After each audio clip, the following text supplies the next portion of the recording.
Come with me on a transformative journey with Handrolled, a groundbreaking documentary by two visionary filmmakers, delving into politics, controversy, and humanity. Rooted in passion, this cinematic masterpiece transcends boundaries, fearlessly exploring the uncharted. The commitment to initiating and completing their project showcases profound dedication to creativity. Handrolled is more than a film. To me, in my opinion, it is a PhD dissertation praised by industry insiders for its educational depth. Now let's seize the exclusive opportunity to join this extraordinary odyssey at Oris Sanctuary. The directors and writers of Handrolled, Steve Gherebean and Jesse Mariut. Ladies and gentlemen, without further ado, please welcome to Oris Sanctuary. Hello, hello, hello. Welcome, Jesse. Welcome, Steve. I got that right. Yes, Welcome sir. to Oris Sanctuary. First and foremost, wow, I was able to see the film after talking to you, Jesse, a few weeks back. Was it 2 weeks ago? Something like that. We yeah. And but before I spoke to you about this film, I only went on the trailer, right? It was a trailer. I saw the trailer and I was like, what? This is handmade. So I got caught up in film land. I'm in industry like you guys, so I got caught up with the whole romance of the camera angles, and my attitude was like, I would watch that. Then all of a sudden, my friend down here, Marsha, pops up on the screen. I'm like, whoa! So it was one of those things. I was like, okay. Then clips of Mr. Patron and all these people, and I'm like, okay, hang on a minute, this is serious stuff. And that's when I reached out to you. Yeah. The question I want to ask you guys, well, you just woke up one day and said, we're going to do a cigar documentary. I mean, how'd you guys get to that? I mean, You hit it. Well, we have been commercial filmmakers for quite some time. We used to film weddings. We did all the whole grind of kind of coming up and film as much as we could on our end. And there was about a 2-year period where we really wanted to do a documentary. We just kept saying, look, let's push ourselves, do something long format that we've never done before. And we had a couple ideas here and there, try to come up with some crowdfunding options, whatever. And then one night, it just clicked for us. We smoke cigars. We love cigars. We collect cigars. Why don't we do a documentary on cigars? And the next day we started Googling, saw that there was nothing like this out there. And that was it. We hit the ground running. And the rest is history. I mean, a year of pre-production, 3 years of filming. Here we are. wow. I love how you guys touched on Havana from the 1950s, from Batista, the Day of Pigs, and how you guys touched on, and not to give the story away, you touched on 3 pivotal turning points when it comes to economics with the Caribbean, South America, and politics. JFK, Obama, and Trump. And each one of those, it starts off with Batista, Fidel Castro, but each one of those moments felt like a good cigar. Was that your intention?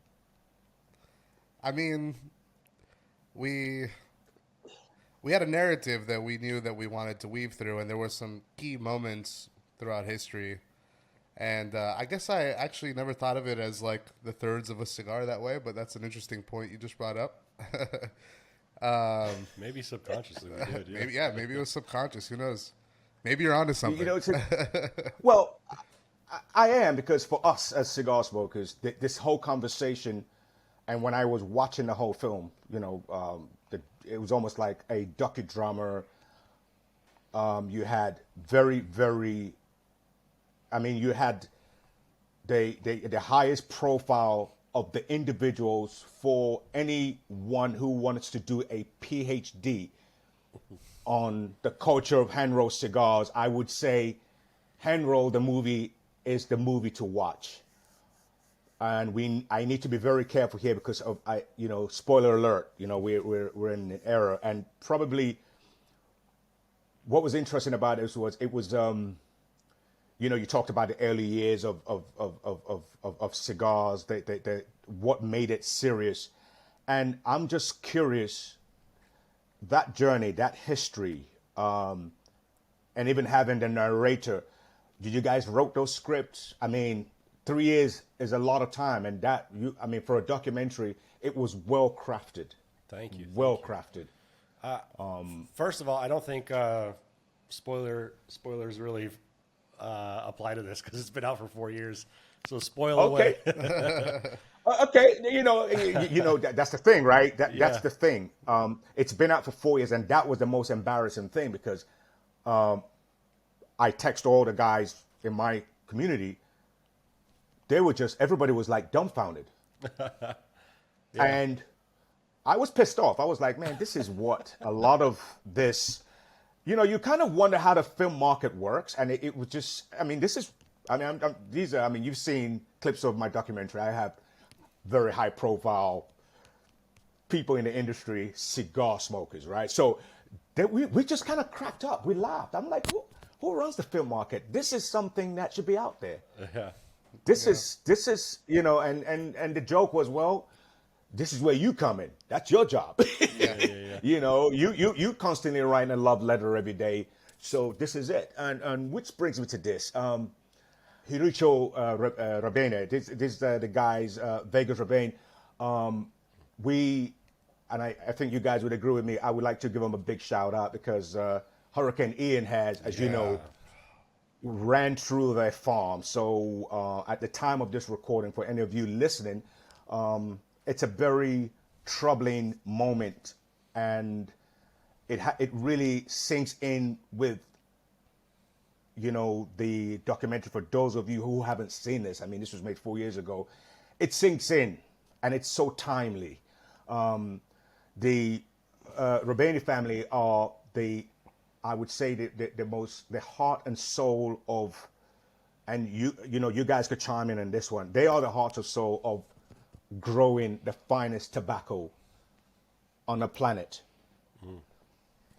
I mean, if you've ever smoked their cigars, and if you ever, if you really need to see the documentary because you actually get to understand it, and the timely manner in which this hurricane has kind of setback. I would say it's a setback. I wouldn't say it's going to hurt them in any way, because the cigar industry is a industry that is known to bounce back all the time, and your documentary actually talks about it, promotes that. Yeah. It's an industry that keeps constantly bouncing back from hurricanes, and they never know how it's going to happen this year. They never know where it's going to go. Did you get that feeling when you were filming? Did you guys felt that, the disasterness? Did you see that fear in this tobacco grower? Fear, not so much. And just to touch real quick on Hirochi, the interview that we did with him in the documentary, the interview you see of him, is inside one of the barns that was got decimated. Yeah. So if you look at the picture Cigar Aficionado puts up, I think it was one of the 3 pictures, you see like the flags and stuff. Those are all on the ceiling of that barn that we filmed. So it's, our hearts go out there.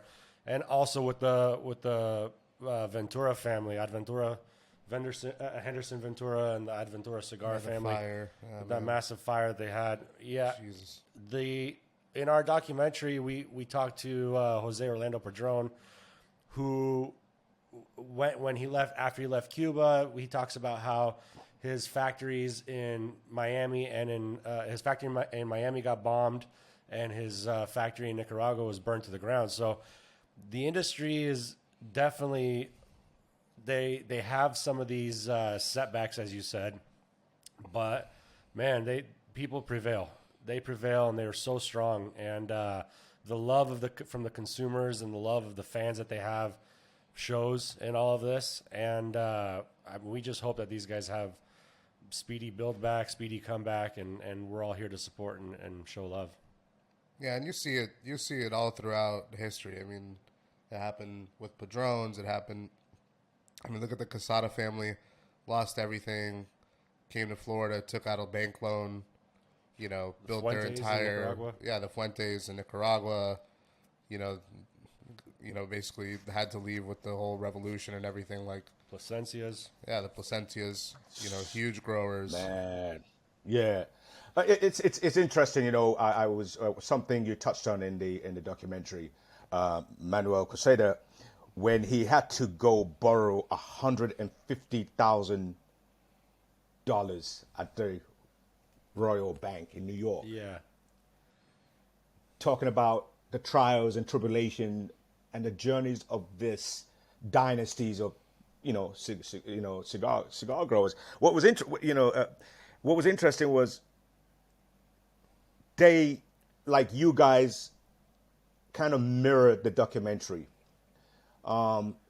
You were very honest. You said, look, we used to do weddings. Yeah. We used to do this. We used to do that. So if I could imagine you guys trying to go to the big studios and say, hey, we have this idea.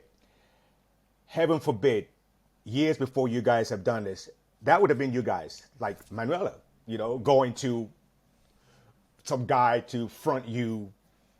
Would you say right. that? You're right. You know the old school way of raising money for films, and or projects. You know better than we do. Yeah. So, well, but we were very fortunate that we were in a position where the cigar industry came together and pitched in and helped us out, and that's what ultimately made this whole project.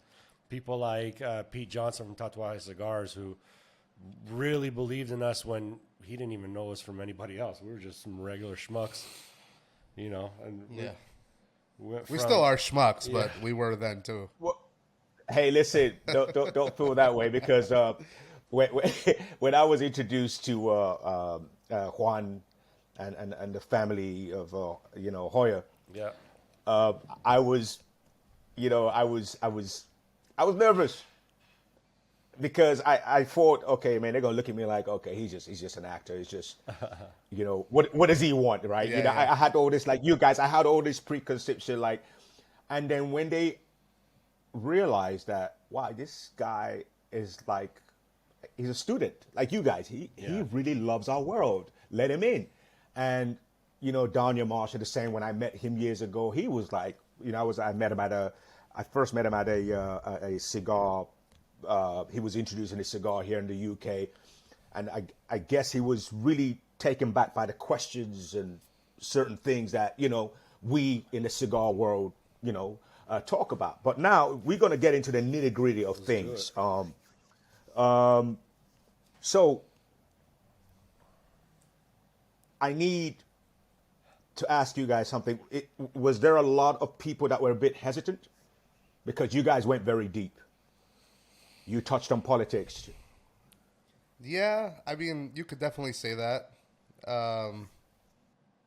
But I'll tell you what, there were some people that weren't hesitant at all either. So it really ran the gamut there. And it's touchy to put yourself out there with people that you don't really know. I mean, we were at this point now, anybody that's in the film or that we interviewed or have come across, I think there's a level of trust because they saw what we put out, and it's clearly not something that is here to tarnish or hurt anybody or shed any negative light on the industry. So, but that's now, 4 years later. But at the time, it's like, who are these two random guys that keep showing up everywhere and keep asking for interviews, and like, what's their intention and this and that? So there was some hesitancy, certainly. I will say, are we allowed to cuss on your show? Yes, you can. Okay. You can cuss. Okay. You can do that. We smoke. We drink whiskey. We drink it all. We do it all in this show. So Okay, perfect. It's our sanctuary, it's our place, and the whole concept of the show is like us in a cigar parlor. So Sure. keep it real. Well, the story we love to tell is with Marvin Shankin. When we interviewed Marvin Shankin from Cigar Aficionado, responsible for the cigar boom in the 90s. I mean, if it wasn't for him, who knows what the industry would be. But we kept trying to get interviews with him. He kept turning us down, and we finally got the interview. We went to his studio or his offices in New York, set up everything in the conference room. When he walked in, he didn't even say hi to us, didn't say nice to meet you or nothing. The first thing he said is, I turned you fuckers down 4 times, and yet here you are, the biggest pain in my ass. So, you know, that's part of what it was. Like, nobody knew who we were. Some people really didn't want to give us the time of day. And at the end of the day, they did, and we were very grateful for it. And, yeah, we were able to put together something special because of it. You know, talking about Marvin, after one of the biggest figures of cigars, whether we like it or not, the man that really put the Cuban cigars on the map has to be Winston Churchill. Sure. Before Marvin, we have this thing in the cigar community in Europe where the likes of Winston Churchill literally gave the cigar industry $1 billion free ad. Mm-hmm. Does that make any sense? Yeah. Oh, yeah. And it was nice to see that you know, Marvin Shashenkin had him on the cover over the years. You know, you had Winston Churchill on the cover. I mean, that to us is like, I mean, that's when you know this is official. Yeah. And what was interesting is the way Marvin was what would you say he is what we, the generation, are now, because we have Instagram. That's really helped with the cigar community. That's how I think, you know, that's how I saw clips of your film. You know, Instagram has really helped. Would you say that? Would you say Facebook, you know, all this where we are now has really kind of taken it from the likes of Marvin? Yeah, they should put Mark Zuckerberg on the cover next. Exactly. I mean, Marvin You get paved it. the way for publication. For He did, cigars, absolutely. so it didn't exist before him. It didn't exist, and he was the first one that actually something you talked about in the documentary. He brought that pop culture aspect to it. Yeah. Yeah. And so the reason I'm asking you this is, does he have a team of people around him who helps him make that decision? Has he always been, from your perspective, that man that, you know, single-handedly? Was it a journey he did himself, or was there a lot of people behind him, or did he have to go through what you guys went through trying to get hold of him? Yeah, I mean, Did you sense that? we had the opportunity to ask a few questions. You know, like, we don't know Marvin. We know Marvin for 45 minutes or an hour, however long we had with him. I think it was an hour. But we got to ask a lot of people questions about him, and the one thing that consistently people said was he had this tenacity and just like this brazen approach to like reaching out to people and convincing them that this is going to be huge, and you need to invest, you need to advertise, you need to. So, you know, there's a bit I think we left in with Carlito talking about, you know, they thought they were going to do one issue in Cigar Aficionado. Carlos, you know, Sr. famously thought like Marvin was going to fail, but, you know, they've advertised in every single issue up to this day, you know, and that was 1991, two, so whatever it was, the first issue came out. So, I mean, Yeah. Talking about Carlos Carlito and Fuente Jr., you know, the president of Arturo Fuente, by the way. This is the oldest Cuban-American cigar family. There are a dynasty. What was that like when you approached him? What was the process you had to go through for him and for their family? Because they really open up stuff that not many people know about. Oh, you know, Arturo Fuente. You see people, it's like people smoke it more than they know, unless they have the opportunity to calm down and watch Hand Road. What was that process like for you guys? I mean, well, with every manufacturer, I'd say almost 100% of the time, I can't think of one time that didn't happen. the first thing we do with everybody is we sit down to have a shot of espresso and a cigar, and we chat a little bit about how we're going to set up the interview, what we're going to do. Carlito was a little different. Carlito said, be at the factory at like 9 a.m. And we'll chat and we'll see what happens. We get there. We didn't start filming the interview until 9:30 p.m. We had meals together. We toured the factory. We drove to the tobacco field where he has Chateau de la Fuente. He really wanted to make a whole day of it, of hanging out and getting to know each other. And, you know, as soon as he's ready and he trusted us, he goes, all right, let's set up the gear. Yeah, So I feel like that was a whole vetting process. Yeah. So with everybody in the industry, there's a bit of a vetting process, as you said. That was great. But you have to cover A to Z with him. You got to do every little thing, not in a negative way. It was great. It was the best day of our lives. We were just hanging out, smoking beautiful, exclusive cigars. Here's another Opus X. Try this Opus X. Try this one. Like, this is one that nobody's ever seen before. Like, you know,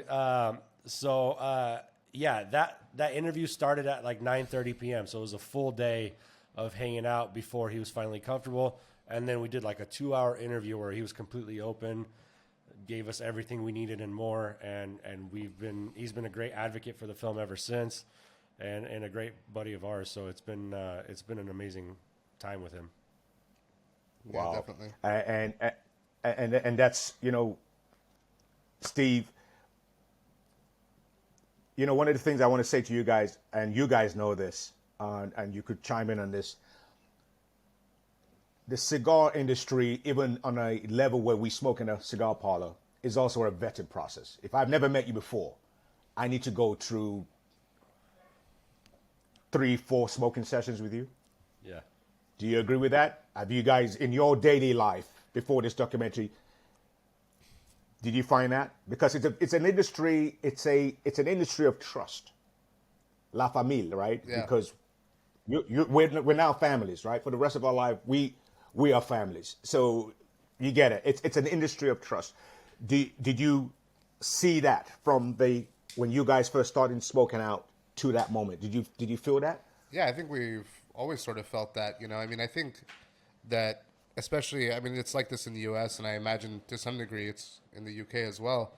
You know, from the moment we're children, we're told about the evils of tobacco. And don't get me wrong, I understand why. As you look around on the shelves of, you know, here in the States, like gas stations and stuff like that, you see, you know, pink and purple and blue colored packaging and all this stuff for kids. And so I understand why we're taught from a young age that it's bad, because clearly there's some, you know, people in the tobacco industry that are actually after, you know, hooking children and stuff. So, but all that to say, it takes, especially as a young person, somebody that didn't grow up where smoking was ubiquitous, it takes a degree of openness, I think, in your outlook on life to go like, well, you know what, but maybe this thing is different, and maybe there's something special here, and to get into the culture of cigars. So I think just simply smoking a cigar or being the type of person that smokes cigars is a vetting process in and of itself, because it means that you've sort of lived through again, especially as a young person who grew up being propagandized that it's evil and all that, you know, you've sort of taken it upon yourself to go, well, I'm going to check this thing out. And for the most part, I would say most cigar smokers that I know, they're not cigarette smokers, they're not vapists. Whatever you call that. And so it's not like they've succumbed to every version of tobacco. It's just this one thing. So to me, it's sort of a vetting process in of itself. But yeah, I mean, certainly, you know, it's a nice way to sit down with somebody and lay bare whatever's going on in here, you know, because you don't get to like walk out and run away and go do this in a back alley or something. You're sitting down like this. You're forced into a conversation. I mean, you could pull out your phone and be antisocial, but most of the time I think people are sitting around in a circle talking, and, you know, it's really hard to contain your real thoughts and feelings when you're sitting down with somebody for an hour just enjoying their company, smoking a cigar, drinking some whiskey, whatever it is. So yeah, I mean, it's a vetting process that I think is it's a beautiful one. It's definitely one we experience with manufacturers, but it's also sort of a day-to-day thing. Yeah. And it's funny because you had I don't know who it was, and please don't quote me on this.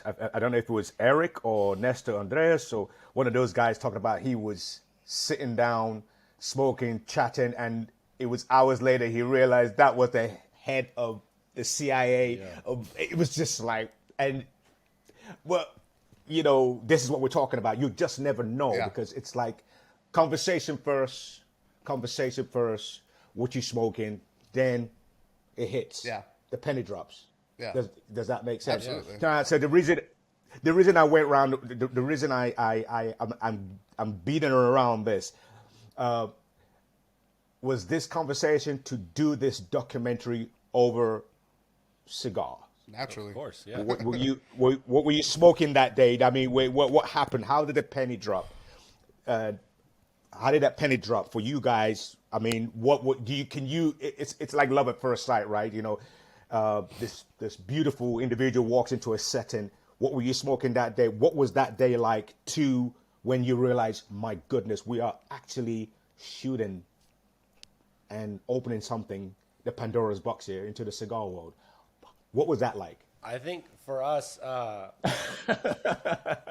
biggest thing is when we to what you're asking is when we first started shooting the movie. When we got to Nicaragua, we didn't really have interviews set up. We had one interview with Nick Perdomo set up, but even that was just kind of like, hey, come check out the factory and the farms, and we'll see what happens there.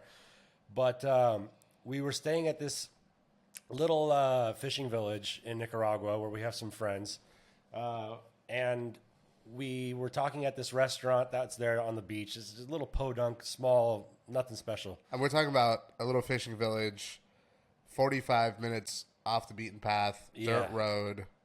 It's just out in the the only people that go out there other than the natives is like there's a few Canadians that go out to go surfing. Yeah. There's a couple of hostels there. So we're just talking about cigars, and the owner of the restaurant comes up, and he spent some time in America, and he loves talking to anybody that he can in English, just to communicate and whatever. But he goes, "Oh, you guys like cigars? Yeah, well, we're here. We're going to try to shoot a documentary about cigars. Oh, you should talk to my nephew. He's in the cigar industry." And we're just like, okay, guy, everybody knows some fucking body, like whatever. I got a guy that sells cars, whatever the case is. You guys should meet up with him. I'll set up the meeting. And the meeting was in Managua in the capital city. Again, 45 minutes away. So we're like, okay, fine. But we drive there the next day. We meet with him. Turns out he's a great guy, Roberto Lopez. He's in the movie. He introduces us to Claudio Segroy, and they were the very first interviews we did. We drove to Granada, which was 2 hours away, sat down with them. That was the very first interview, and just sitting in their aging room, camera set up, the cameras, the lights set up, everything finally set up for the very first time, shooting the very first piece for the film. That for us was just a jaw dropper. We're just the theme of the whole time that we filmed the movie was what are the odds? What are the odds? There we go. So we just kept having to pinch ourselves every time. What are the odds, and what the hell are we doing here with these people? We have no business being here. Well, and to that point, I would say, a little bit more specifically to what we were smoking, this conversation in Managua happened over Santiago Cigars, which is the name of Roberto's company. And it was at that moment, and you brought up Juan Martinez earlier, we're sitting at this table, and I'll condense the story, but we had gone to Nicaragua with a group of like nonprofit volunteers. They were building some wells, and that's why we were staying in this fishing village, because this is where they were doing the stuff. And so we had sort of tagged along. We love helping nonprofits anyway, so it's a friend of ours that runs it. He's like, "Hey, I don't have any money, but I'll pay for your guys' tickets and whatever." And we're like, "Let's do it. Yeah. We'll go." just make our trip back like 6 or 7 days later than you guys are leaving. And that was the time when we were going to go to Esteli, knock on doors, and just try to find anybody that would interview with us. So that's why we were in Nicaragua to begin with. And it happened, and we knew that the Puro Sabor Festival, which is like the Nicaraguan yearly cigar festival that they do, was going on at the same time. And we had tried to reach out to them to see if we could attend the festival as media and try to talk to people and do some interviews. But, they didn't know who we were, and I don't blame them for it. But they just kind of politely told us no. And so we were just going to, go during that time. But the nice thing was, in this random meeting we had from the fishing village set up in Managua, smoking those Santiago cigars, Roberto Lopez calls up right then and there, none other than Juan Martinez, who was the president of Puro Sabor at the time. And I speak a little Spanish. I don't speak a lot of Spanish. I definitely don't speak well enough to understand when they're going 100 miles an hour. But I got the sense that Roberto said, "What the fuck are you doing? Why aren't you letting these guys into the festival? You need to print them some badges and let them in tomorrow." And, there's a lot of in Spanish, and all of a sudden he hangs up the phone and he's like, "All right, you guys are in." And we're like, yeah, that was our introduction to Juan Martinez. I mean, and so then from literally that moment where we had no plans, we had just gotten off of this, what was it, 10 days or something with these kids that were digging wells, and just hot and annoyed and tired and uncertain. And all of a sudden the door opens and we get an interview with Juan. We get an interview with Pepin. We get our first preliminary interview with Nick Melillo, which we had to reshoot because we were drunk. Not him, but us. And all of the footage was out of focus. And then a mariachi band started playing at 3 a.m. outside of his apartment. Yeah. And, we got to interview Perdomo and AJ Fernandez and all these other people that, from this one trip. And also it was the catalyst to introduce us to all these other people that later on in future trips we would interview and talk to. And so, we, at Placencia and, with Nestor and all these, everybody sort of came from this trip, from this one moment that we were sitting in this fishing village and some guy was like, "Hey, you need to talk to my nephew," and hands us a cell phone. And we're like, "All right, sure,"